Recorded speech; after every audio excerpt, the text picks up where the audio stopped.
Bueno. Hermanos, vamos a dar paso a la predicación de la palabra. Oremos, hermanos.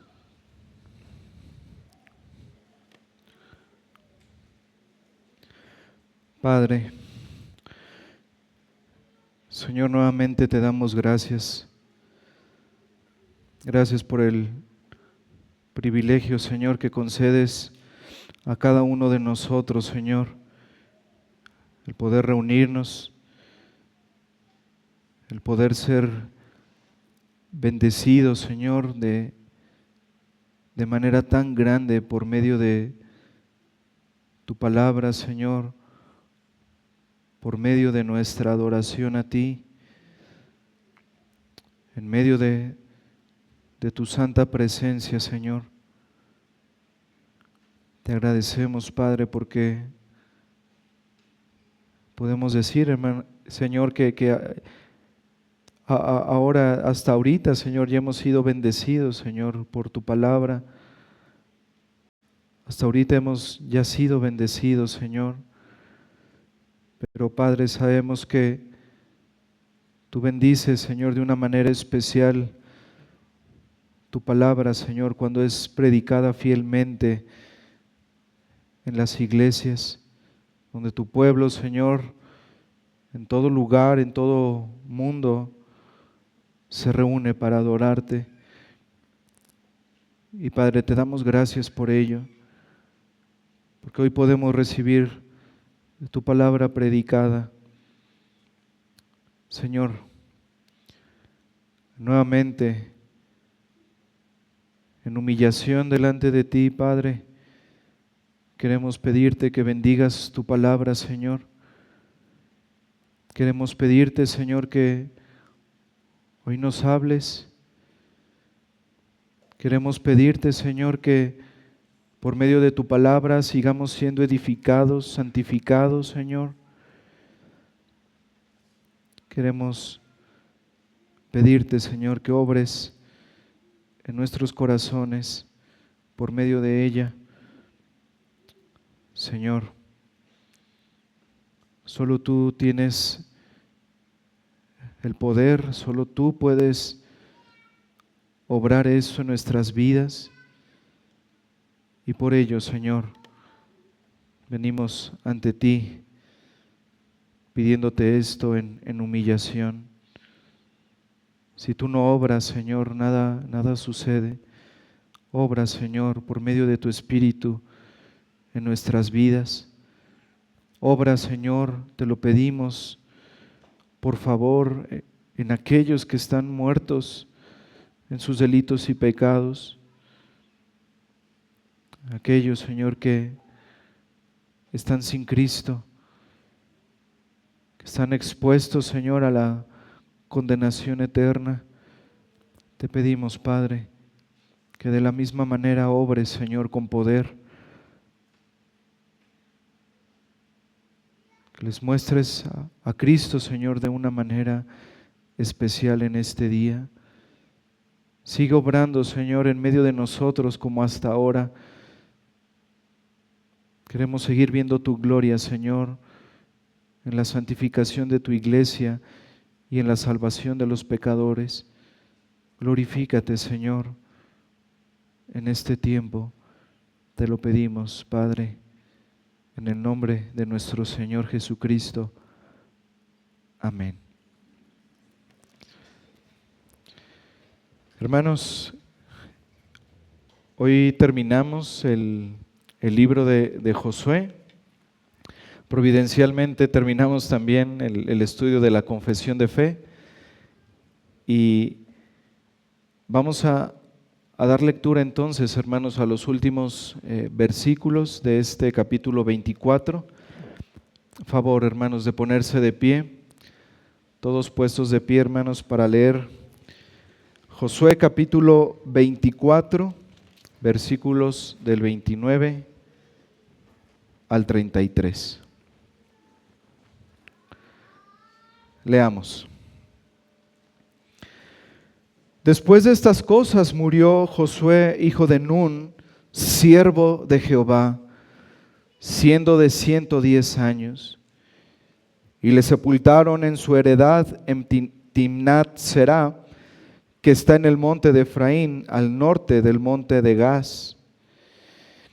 Y sirvió Israel a Jehová todo el tiempo de Josué y todo el tiempo de los ancianos que sobrevivieron a Josué y que sabían todas las obras que Jehová había hecho por Israel.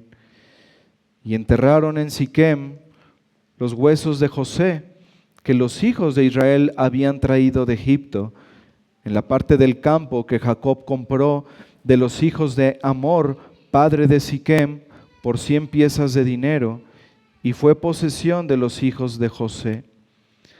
También murió Eleazar, hijo de Aarón, y lo enterraron en el collado de Finés, su hijo, que le fue dado en el monte de Efraín.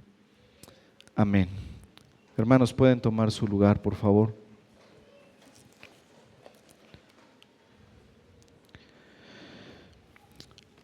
Hermanos, hace poco más de un año que comenzamos el estudio del libro de Josué y hemos llegado al final de este libro.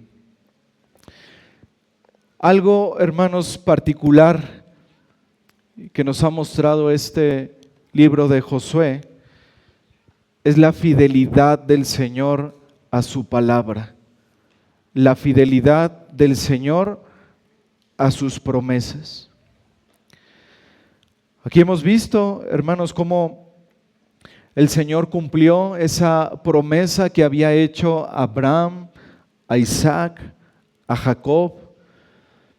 El libro de Josué nos permite ver, hermanos, cómo Dios, en ese gran amor por su pueblo, cumplió su palabra, cumplió su promesa de dar esa tierra que fluía leche y miel a su amado pueblo.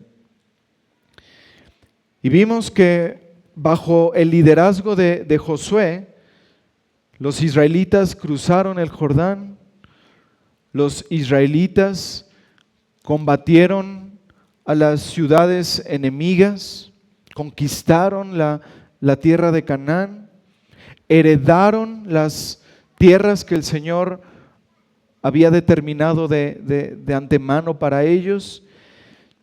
Y como vimos la última ocasión, hermanos, también hubo un compromiso de una obediencia y de un servicio al único Dios verdadero. Y el Señor utilizó a su siervo, a Josué, para llevar a cabo todas estas cosas, para lograr todas estas bendiciones para el pueblo. Y ahora, hermanos, el tiempo de Josué terminó.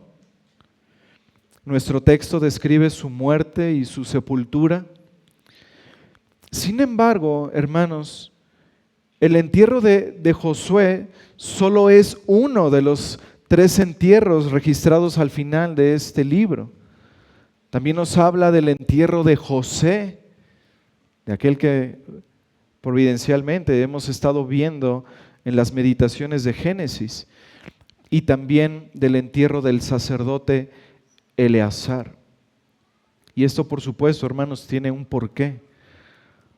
Hay un hilo conductor en toda esta sección que no debemos pasar por alto. No se trata, hermanos, de los entierros de estos hombres en sí. Se trata, hermanos, del hecho de que estos 3 hombres fueron enterrados en la tierra prometida. Fueron enterrados en su propia tierra, en esa tierra que Dios había prometido y que finalmente había entregado por gracia a su pueblo. Estos hombres, hermanos, podemos decir, murieron en paz y fueron enterrados con la bendición del Señor. Así que vamos a dividir este sermón en 4 partes. 4 partes conforme al orden natural que encontramos al final del libro. Vamos a ver en primer lugar la muerte y la sepultura de Josué. En segundo lugar, veremos el entierro de José. En tercer lugar, el entierro de Eleazar. Y por último, hermanos, vamos a ver a Cristo en la vida de estos tres siervos, en la vida de estos tres hombres. Y veremos, hermanos, cómo la fidelidad de Dios está detrás de todo esto. Así que comencemos en primer lugar viendo la muerte y la sepultura de Josué. Josué capítulo 24, versículo 29, dice: después de estas cosas, murió Josué, hijo de Nun, siervo de Jehová, siendo de 110 años. Josué murió, hermanos, a una edad avanzada, 110 años. Y aquí se describe, hermanos, como el hijo de Nun, siervo de Jehová. El hecho de que fuera hijo de Nun, hermanos, simplemente identifica de qué Josué estamos hablando. Pero la frase, el siervo de Jehová, esto nos dice muchas cosas acerca de él. Hermanos, la vida de Josué queda marcada, queda resumida en este calificativo admirable, siervo de Jehová. Es como si el Espíritu Santo, hermanos, colocara en una tumba simbólica este glorioso epitafio: Josué, hijo de Nun, siervo de Jehová. A lo largo de toda su vida, hermanos, Josué fue un siervo. Fue siervo en Egipto, fue siervo de Moisés. Recordarán en el primer capítulo de Josué, así se describe a Josué como siervo de Moisés. Fue siervo de Moisés a lo largo de la peregrinación en el desierto. Después fue siervo del Señor sirviendo a Israel en Canaán. Pero, hermanos, tanto en Egipto como en el desierto, como en la tierra prometida, Josué fue esencialmente un siervo de Dios, un siervo de Jehová. Y hermanos, no puede haber ningún título más honorable que este. Para un creyente, hermanos, no puede haber un título mejor que este, un calificativo mejor para nosotros: siervo de Jehová. Los grandes títulos corresponden al mundo. Al mundo le importan los títulos en papel, al mundo le importan los bustos puestos en los parques, en las plazas. Al mundo le importan los reconocimientos expresados en honores. Pero hermanos, en el reino de Dios las cosas son muy diferentes. El que sirve es el mayor. Y Josué, hermanos, no solo fue un siervo fiel del Señor. Él hizo, hermanos, todo lo que correspondía a su llamado. Como recordamos la última ocasión, a pesar de la gran debilidad de Josué, a pesar de sus temores. Recuerdan, hermanos, yo les decía al principio del libro, hermanos, muchos pintan a Josué como ese glorioso guerrero de los ejércitos, como ese glorioso estratega. Pero hermanos, la Escritura no nos pinta a un Josué así. La Escritura, como vemos en el capítulo 1 de Josué, nos pinta a un Josué como un hombre común y corriente, un hombre débil, un hombre con mucho temor del llamado que Dios le estaba haciendo de ser el sucesor de Moisés. Y por eso vemos en el capítulo 1 constantemente al Señor recordándole a Josué que Él estaba con él. No temas ni desmayes. A pesar de esa debilidad, a pesar de sus temores, Josué aceptó el llamado del Señor de conducir a su pueblo como ese sucesor de Moisés. Josué atravesó el Jordán con todo el pueblo para introducirlo en la tierra prometida. Animó al pueblo, lo exhortó cuando fue necesario, dirigió al pueblo en todos los años de la conquista, distribuyó la tierra conquistada a cada tribu, de modo que cada uno tuviera la heredad que Dios les había dado. Y en el último capítulo de Josué, hermanos, vimos ese pacto concluido, esa aceptación nacional del pueblo de servir a Jehová, de separarse de todos esos falsos dioses. Y vemos, hermanos, cómo el pueblo finalmente respondió a ese ejemplo de Josué. En sus últimos días, hermanos, vemos a este siervo dispuesto a servir hasta su último aliento. Y esto lo vemos en esa declaración del versículo 15, pero yo y mi casa serviremos a Jehová. O como se pudo traducir también, pero yo y mi casa seguiremos sirviendo a Jehová. Hermanos, que el Señor nos ayude a ser fieles a Él. Que al final de nuestros días podamos escuchar de parte de Dios: bien, buen siervo y fiel, sobre poco has sido fiel, sobre mucho te pondré, entra en el gozo de tu Señor. Que el Señor, hermanos, nos ayude a que algo que nos identifique como creyentes sea el ser siervos de Dios, el ser servidores de su causa. Y aquí me gustaría preguntarte, querido hermano, ¿eso es algo que caracteriza tu vida? ¿Eres un siervo del Señor?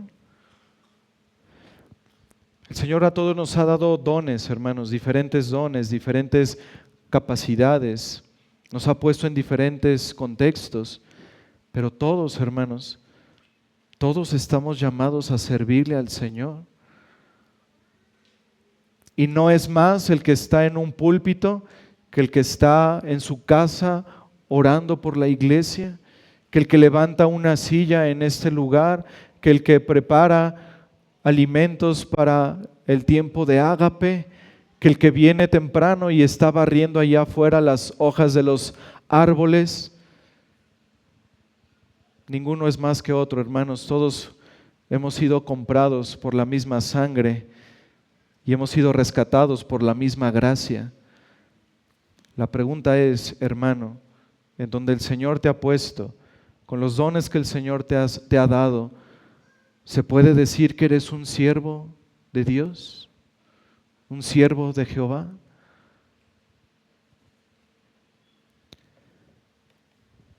Josué 24, versículo 30, continuando con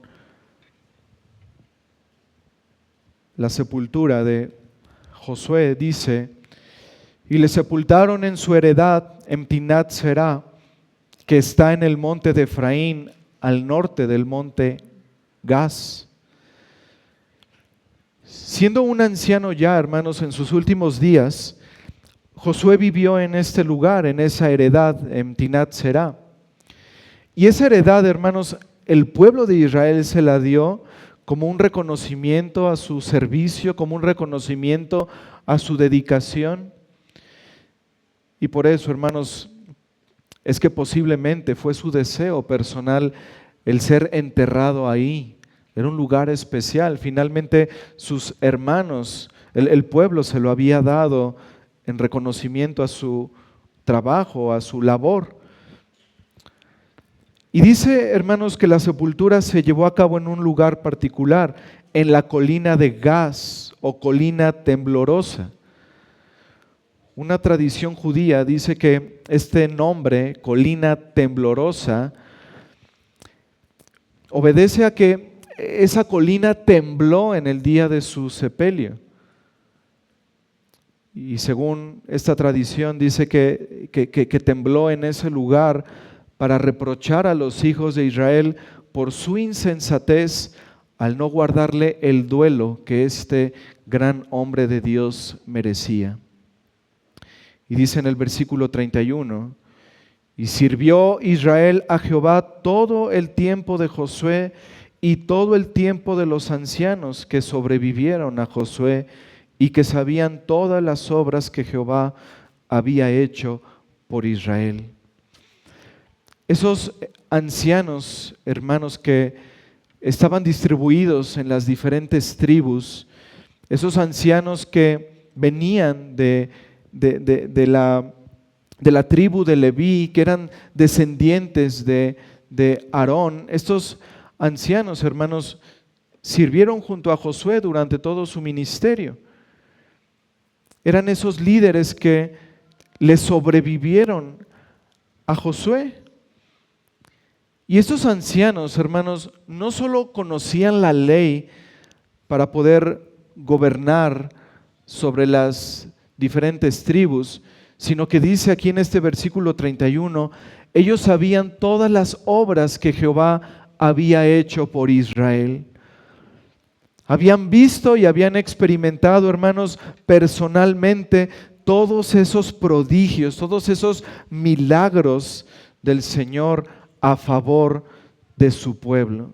Todo el poder que el Señor desprendió durante la conquista, todo el poder que el Señor había desprendido para rescatarlos de la esclavitud en Egipto, para llevarlos por el desierto, para atravesarlos en el río Jordán.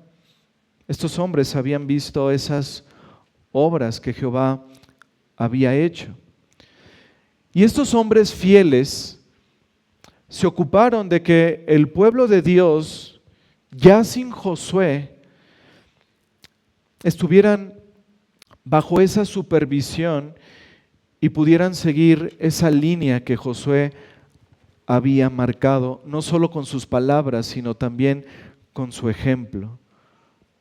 Servicio y obediencia al único Dios vivo y verdadero. Así que estos hombres, hermanos, estos sacerdotes, conocían la ley, pero sobre todo, hermanos, conocían al Señor. Y esta es una necesidad actual, hermanos, en la iglesia. El pueblo de Dios, hermanos, necesita conocer a Dios, además de conocer su palabra. Porque hay algunos que pueden conocer profundamente la Escritura, incluso pueden ser eruditos.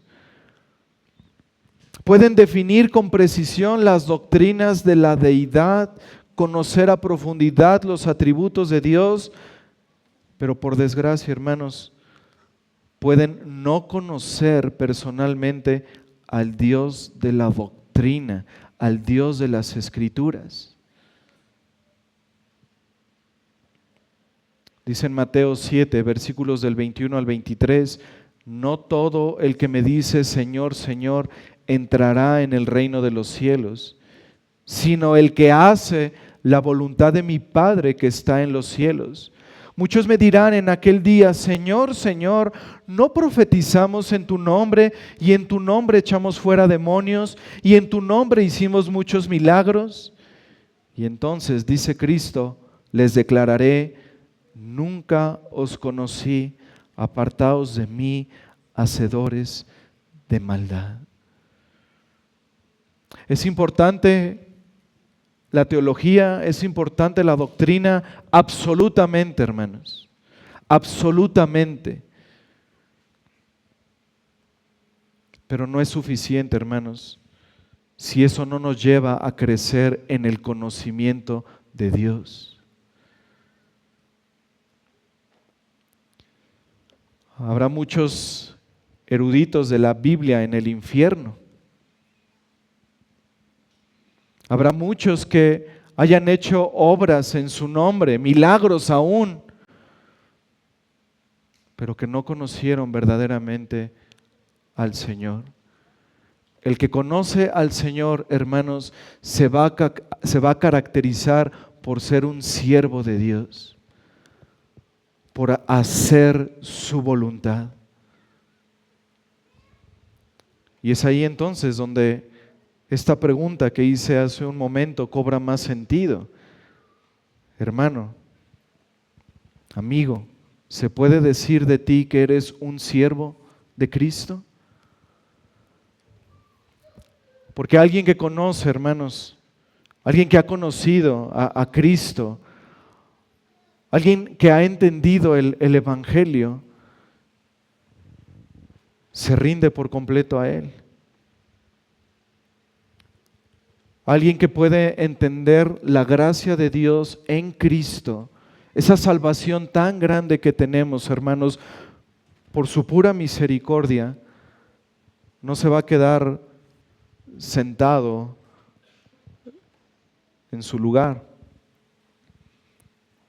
Va a determinar servirle al Señor todos los días de su vida, porque hay agradecimiento en su corazón, porque valora lo que Cristo ha hecho para darle el perdón de pecados y la vida eterna. Se dice de ti, hermano, se puede decir de ti que eres un siervo de Jehová. Segundo punto, hermanos, el entierro de José. Así como Josué fue enterrado en la tierra prometida en Canaán, así también lo fue José. Y tú dirás, pero ¿acaso no José murió en Egipto? Dice el versículo 32, y enterraron en Siquem los huesos de José que los hijos de Israel habían traído de Egipto, en la parte del campo que Jacob compró de los hijos de Amor, padre de Siquem, por 100 piezas de dinero, y fue posesión de los hijos de José. Hermanos, esa fue la última voluntad de José. Ese fue su último deseo, ser llevado a Canaán, que sus restos fueran enterrados ahí. Él insistió, hermanos, que sus hermanos llevaran sus huesos de Egipto a Canaán. ¿Por qué, hermanos? Porque sabía José, al igual que su padre, como lo vimos en la meditación, él sabía que Egipto no era la tierra prometida. José tenía muy presente, hermanos, esa promesa del Señor, de ese lugar especial donde fluía leche y miel que iba a ser entregado a su pueblo. Acompáñenme a Génesis capítulo 50, por favor. Génesis capítulo 50, versículos 25 y 26. Esta es la manera en que termina el libro de Génesis, diciendo, e hizo jurar José a los hijos de Israel, diciendo, Dios ciertamente os visitará y haréis llevar de aquí mis huesos. Y murió José a la edad de 110 años, misma edad en la que murió Josué, y lo embalsamaron y fue puesto en un ataúd en Egipto. Nuevamente, hermanos, José conocía las promesas de Dios para su pueblo. Él sabía, hermanos, aún él estando en Egipto, José tenía la certeza de que Dios iba a entregar esa tierra a su pueblo y por eso pidió que lo enterraran ahí. Él tenía esa seguridad, él no dudaba de esa promesa que el Señor había hecho. Él no quería permanecer, hermanos, lejos del lugar de la promesa. Él era un hombre de fe.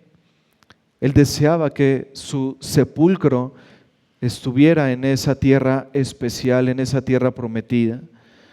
Así que entonces como dice este pasaje, su cuerpo fue embalsamado, su cuerpo fue puesto en un sarcófago egipcio. Y años más tarde, en los días de Moisés, en el Éxodo, Moisés mismo llevó los restos de José hacia Canaán. Acompáñenme a Éxodo capítulo 13. Éxodo capítulo 13.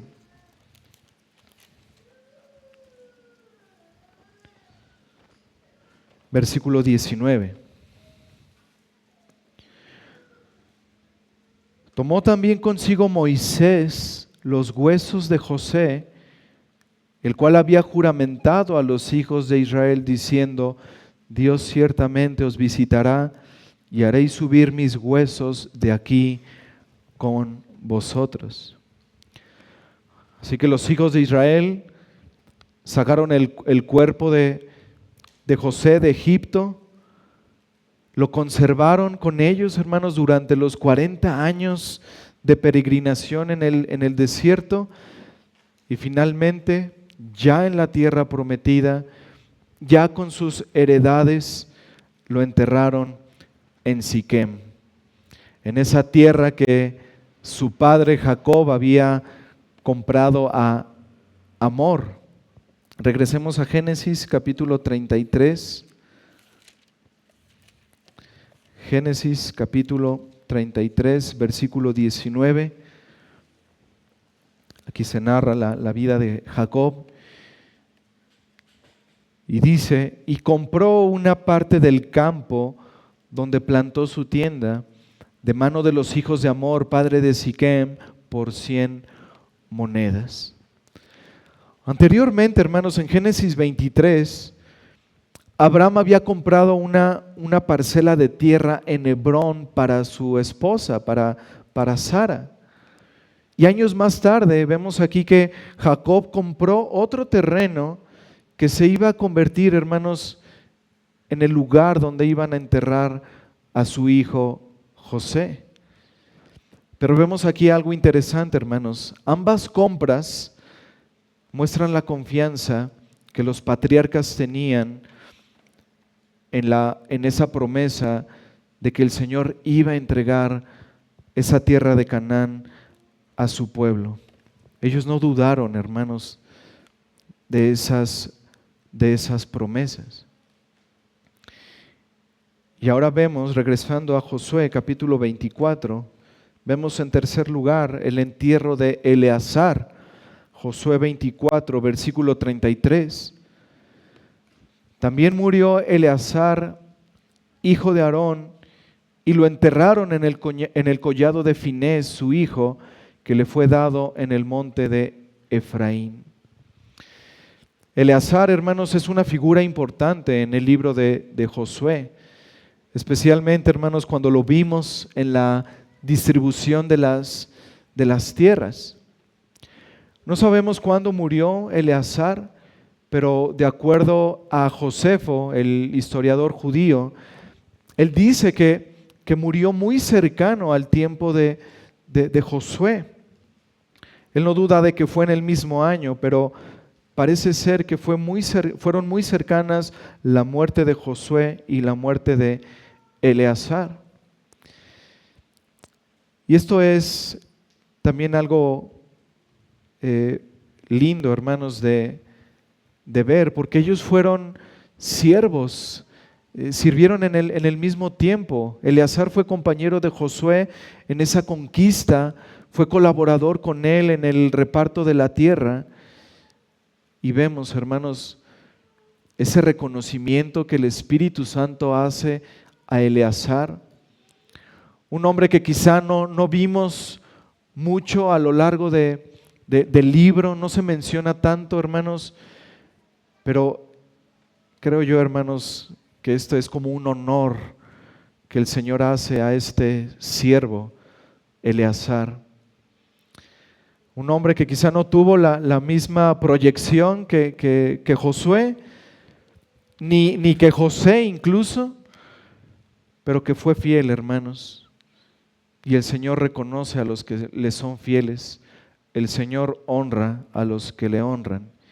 Y vemos entonces aquí esta muerte de Eleazar, que era hijo de Aarón, el primer sumo sacerdote del pueblo. Aarón era hijo de Moisés. Y Eleazar entonces, hermanos, fue un hombre fiel y por lo tanto recibió también una buena sepultura en la tierra de Canaán. Estos tres hombres, hermanos, murieron en fe.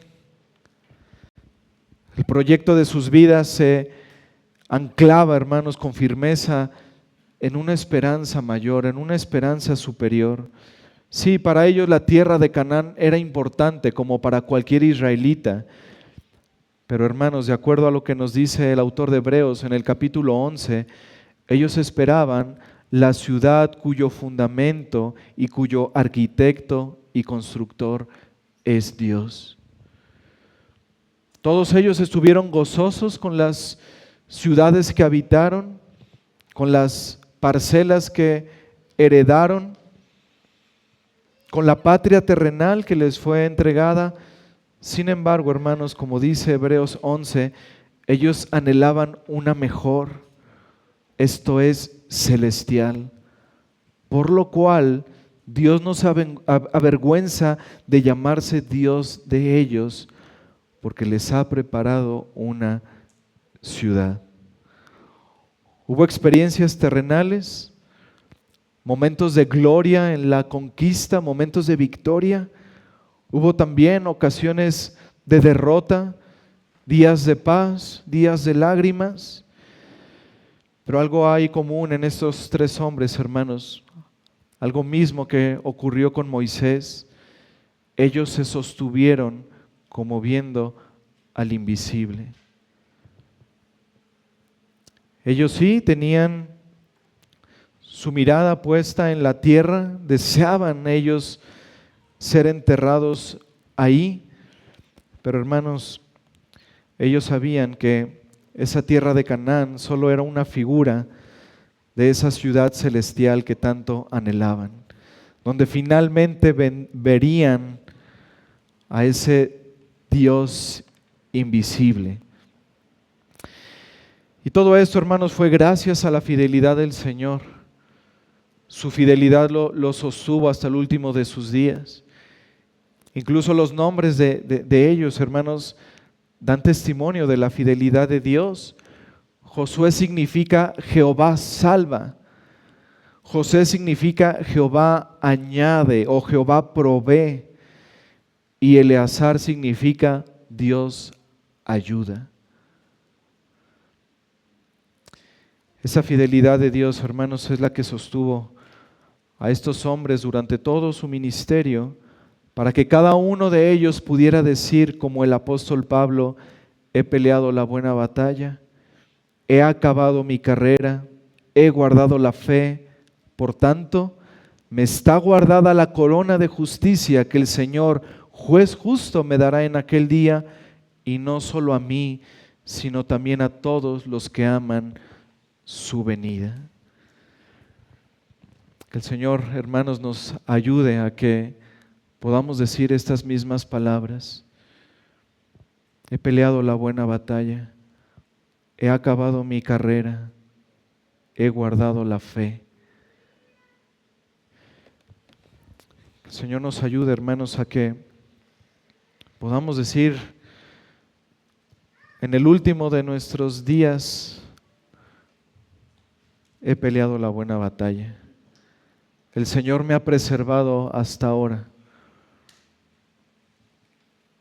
Pero para eso es necesario, hermanos, que nos guardemos en pureza y en santidad, para que podamos decir esas mismas palabras. Finalmente, hermanos, en el punto número 4, veamos a Cristo en la vida de estos tres hombres. Josué, José y Eleazar, hermanos, eran tipos y figuras del Señor Jesucristo. En ellos tres podemos mirar los oficios de Cristo. Se puede ver al profeta, al rey y al sacerdote.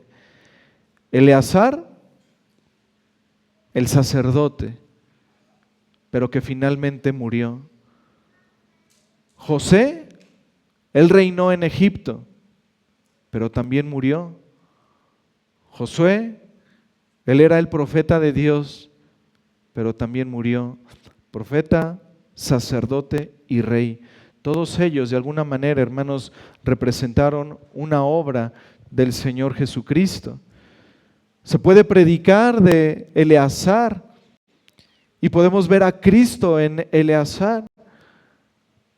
¿Qué decir de José, hermanos?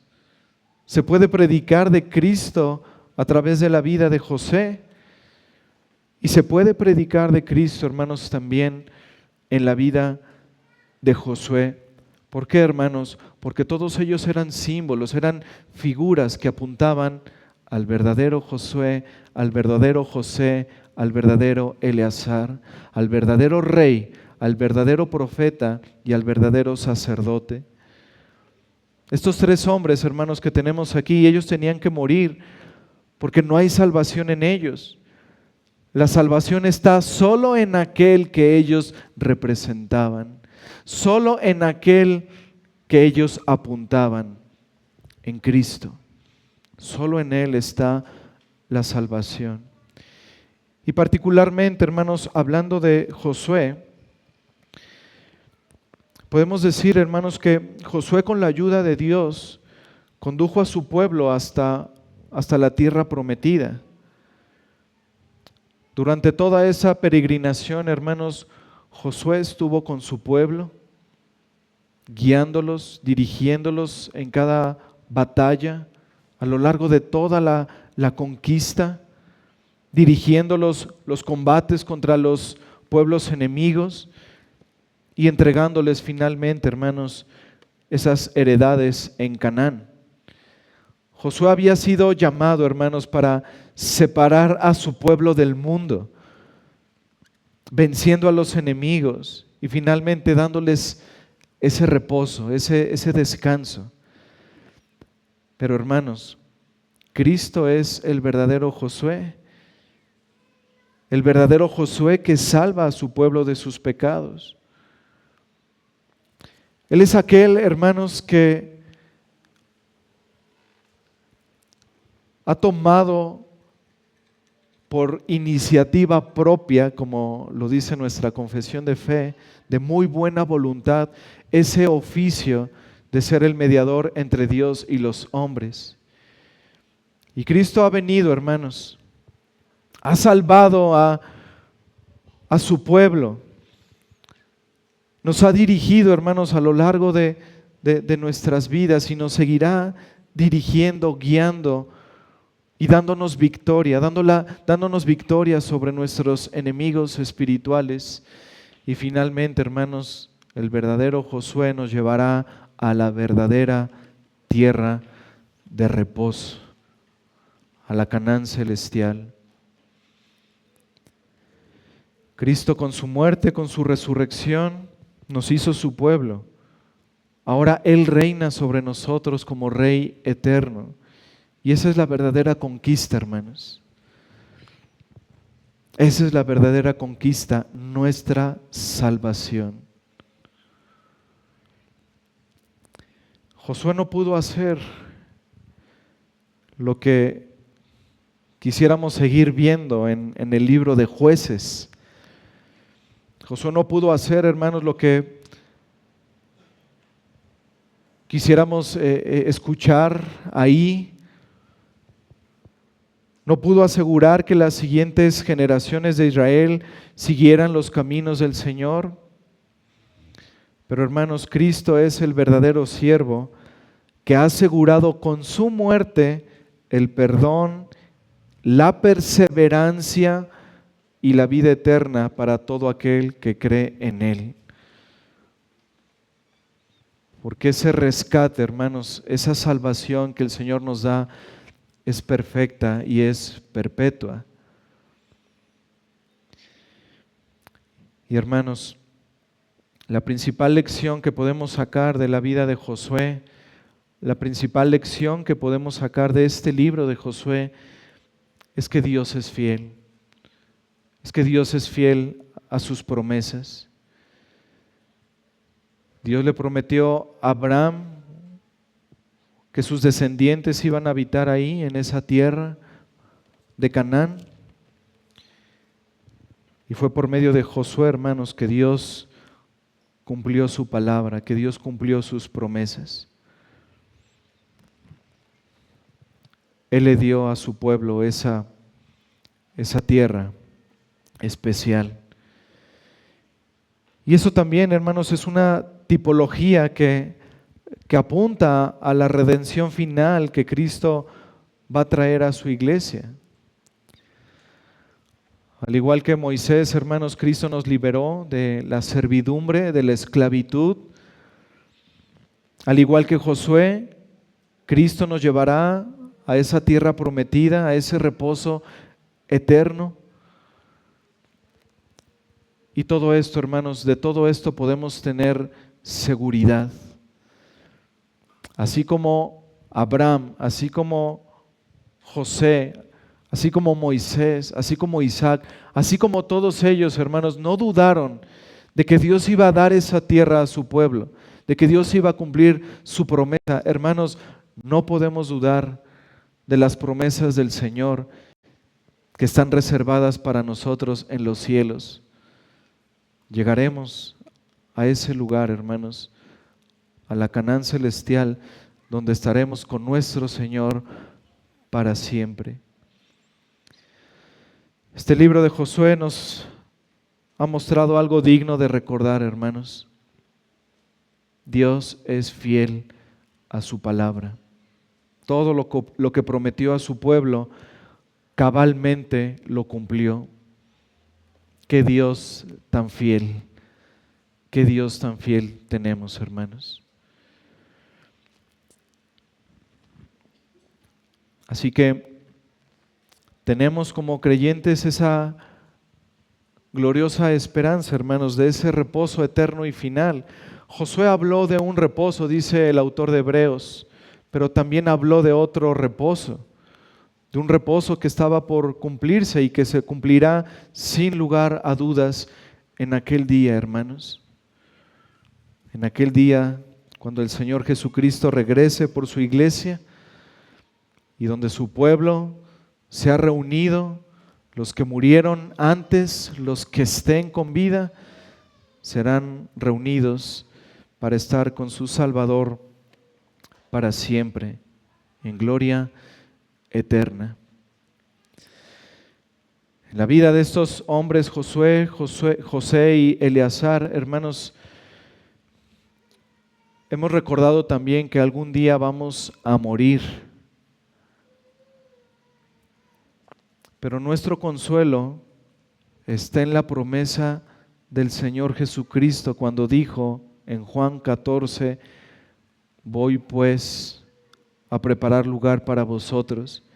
Y si me fuere y os preparare el lugar, vendré otra vez y os tomaré a mí mismo para que donde yo estoy, vosotros también estéis.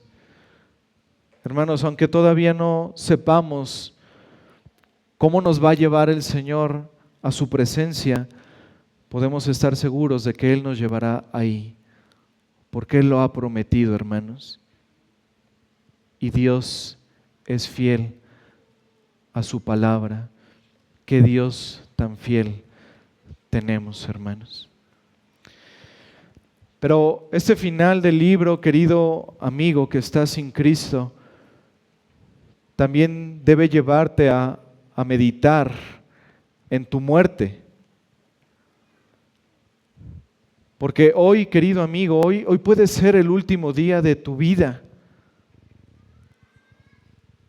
Hoy mismo puedes morir. Estos tres hombres están gozando en la presencia de Dios y lo harán de manera perpetua, lo harán para siempre. Pero te pregunto a ti, querido amigo, ¿qué hay de ti? ¿Qué hay de ti si hoy mueres? ¿A dónde irá tu alma? Y dice la Escritura, querido amigo, que el estado natural del hombre es un estado de pecado. Nacemos en pecado. Nacemos enemistados con Dios. Y necesitamos ser reconciliados con Él por medio de Cristo.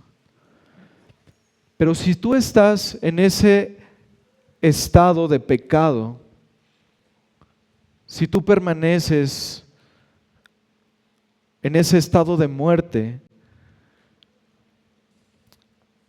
y mueres el día de hoy, dice la Escritura que tú no pasarás a una vida eterna en la presencia de Dios.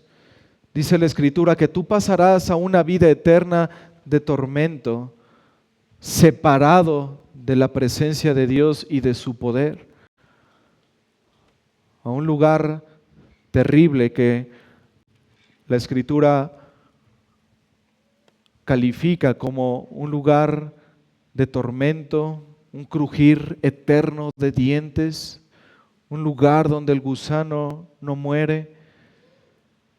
Y por eso es muy importante, querido amigo, que consideres tu situación espiritual delante de Dios. Querido amigo, en humildad debes reconocer delante de Dios que has pecado contra Él, que has violado su ley, que has quebrantado sus mandamientos, que has sido rebelde a su voz. Debes reconocer esto.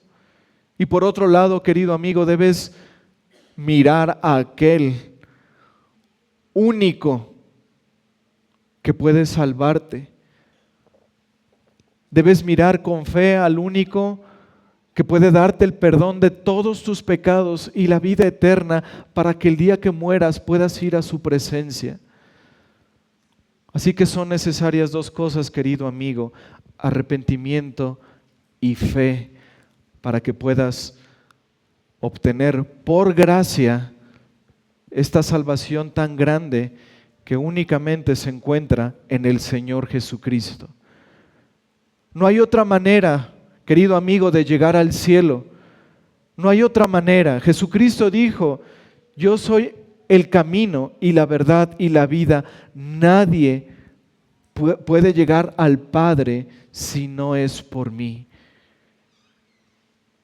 Solo hay un mediador entre Dios y los hombres, Jesucristo hombre. No hay otro nombre dado a los hombres en quien pueda ser salvo, querido amigo. Es solo a través de este perfecto Salvador. Es solo a través del verdadero Josué, de Cristo, que puedes ser salvo. Y hoy puede ser el día de tu salvación. Dice en Isaías 55, versículos del 7 al 9, deje el impío su camino y el hombre inicuo sus pensamientos y vuelvas a Jehová, el cual tendrá de él misericordia, y al Dios nuestro, el cual será amplio en perdonar. No tardes, querido amigo, no tardes en responder al llamado del Evangelio, porque mañana podría ser demasiado tarde.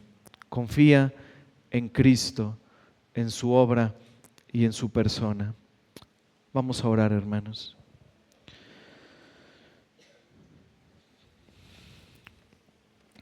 Señor, te damos gracias, Padre. Gracias por tu palabra. Gracias, Señor, por permitirnos terminar con este libro de Josué. Te agradecemos, Señor, que ha sido de gran bendición a pesar de mi debilidad, Señor. Gracias porque ha sido de bendición para la iglesia, para todos nosotros. Te pedimos, Señor, que nos sigas guiando, Señor, que nos sigas bendiciendo por medio de tu palabra. Ayúdanos, Padre, a que podamos ser siervos fieles tuyos, Señor, a que podamos extender tu reino, Señor, en esta tierra, a que podamos servir, Señor, en lo que podamos según nuestras capacidades, Señor, en lo que podamos, Señor, según los dones, Señor, que tú has dado a tu iglesia. Pero Padre, ayúdanos para que se pueda decir de nosotros que somos siervos fieles tuyos. Padre, que así como Josué motivó al pueblo al recordarles esa salvación tan grande que Dios había hecho en esos prodigios, en esa conquista, al cruzar el Jordán, Padre, que así seamos motivados, Señor, a servirte todos los días de nuestras vidas, hasta nuestro último aliento, Señor, que seamos motivados al recordar cuán gran salvación tenemos en Cristo, cuán grande misericordia, Señor. Padre, que nuestras tumbas, en nuestros epitafios, pueda venir esa inscripción: siervo de Jehová. Ayúdanos, Padre, a meditar en esto, a ser hacedores de tu palabra. Ayúdanos, Señor, a ser animados en estas cosas, Padre. Y te pedimos, Señor, por aquellos que están muertos espiritualmente, que obres salvación, Señor. Que les muestres, Señor, aquel que derramó su sangre en esa cruz para perdonar los pecados, para dar vida eterna. Muéstrale, Señor, de manera especial a Cristo, para que puedan venir a Él en arrepentimiento y fe. Y que todo esto, Señor, finalmente redunde para tu gloria, para la alabanza de tu gracia, Señor. Te lo pedimos, Padre, en Cristo Jesús. Amén.